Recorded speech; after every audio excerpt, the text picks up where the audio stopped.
Welcome back to the Real News Network. I'm Paul Jay in Washington, and we're joined again by Jane DiResta. She's an economist at the Political Economy Research Institute, Perry, in Amherst, Massachusetts. She also co-founded Committee of Economists for Financial Reform, called SAFER. So thanks for joining us again. Thank you for having me. So we're talking about different possible solutions. So you got another one. What is it? Well, an investment fund, global investment fund that would take the balance of payments surpluses of countries and put them into, give them securities for them, sell them securities, and invest the money back into developing countries. So if I'm China or India or somebody that's got a lot of exports and I'm holding on to a lot of US dollars, as an alternative to just coming back and buying US Treasury bills, I would buy this security from some kind of international World Bank, global exactly. kind of financial institution. Right. So why would I do that? They're getting very worried. The Chinese are not happy. And last year they said, we want another system. We want the dollar out of the system. Big shock. And the BRICS joined in. That is Brazil, Russia, India, China, very powerful emerging nations, now have a real voice in the global economy. So the idea of an investment fund is one in which you can attract also not only the savings that end up in central banks and in government treasuries around the world, but the private savings. The important private savings, which are pension funds, not only in the US and other developed countries, but also in emerging market countries, where pension funds are growing like crazy. And they have no place to put them. I mean, you can't keep it all in Chile, as they found out. They have to diversify. So where do they go? What's the safety for them? Does Brazil go to India? What kind of guarantees are there? So if you have a global fund that looks at this and is guaranteed by all the member countries, so that if it makes mistakes, then everybody's on the hook. You got to put in more money at the government level to make it work all right.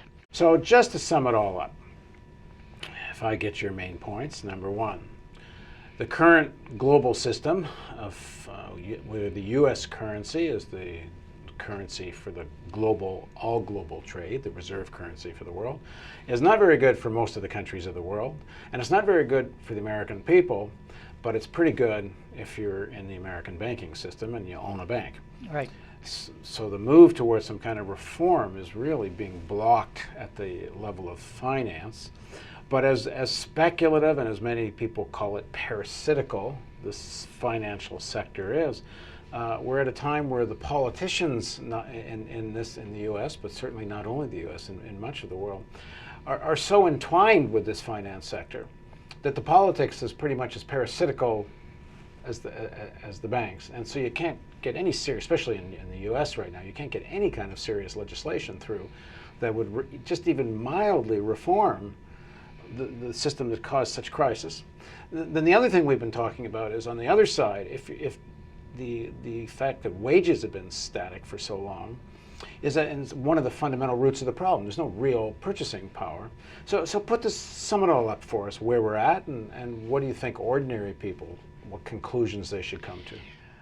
Well, I think, the power in the U.S. financial sector is, as you say, the roadblock, and its alliance with the political sector, yes. Of both parties? Yes, of both parties, absolutely.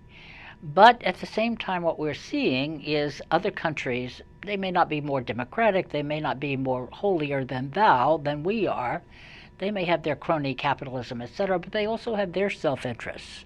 And they don't necessarily see it as aligned with ours. So they're making waves, and in some sense they may force an issue here. Your point is the American people should not consider this a threat.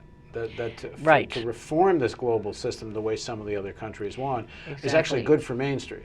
It is absolutely, because we've gotten the global system into, there's no fear of inflation. Why? We have so much overcapacity in the world.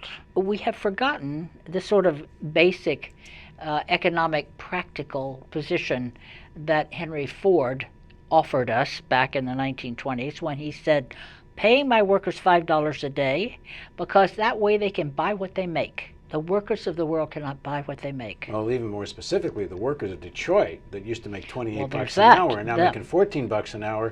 So for the first time They can't since buy. Henry Ford, Yeah. they can't buy cars. That's right.